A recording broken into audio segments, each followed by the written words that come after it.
I'd like to invite Chen Liao from the João Xavier Lab to the stage, who's going to be talking to you about how oral bacteria indicate your gut health. So what if I told you that you are made of 1 part of the human cells and 9 parts of the microbes? There are trillions of microbes living on us at the different body sites. The mouth, skin, especially the gut. The gut microbes help us in multiple ways, such as digesting the food molecules and train our immune system. Wait, with so many microbes, what if they turn against us? That's horrible. So conceptually, we can think of the gut population is composed of 2 populations, with the major one is beneficial and harmless, and the minor one is harmful. When the 2 populations are in balance, we are good, and they generally do good to us, to our health. But they may not imbalance. When there is a loss of diversity or the abundance of some beneficial microbes, we might have unwanted symptoms.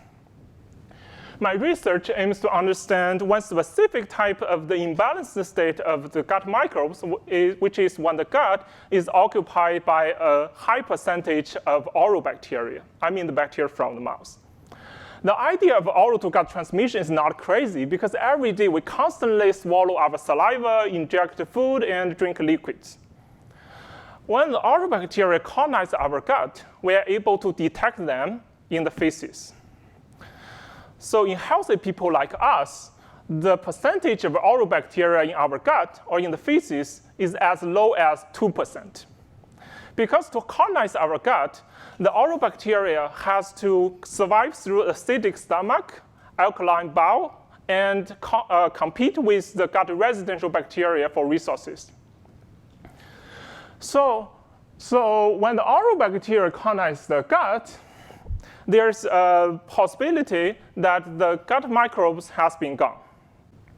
So after analyzing data from a huge variety of the patients from the gastrointestinal disease and cancer, including cancer, my research found that by applying the perturbations such as the antibiotics, these therapies can reduce the gut bacteria, the total amount of gut bacteria, and cause the relative increase of the oral bacteria, even if the total abundance of the oral bacteria remains the same.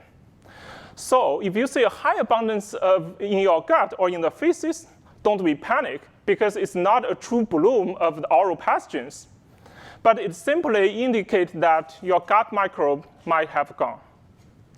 However, we are still concerned that because of the loss of the gut microbes may put us at a risk of developing the disease, because we are losing the important functions provided by our bacterial friend. Yeah, thanks very much.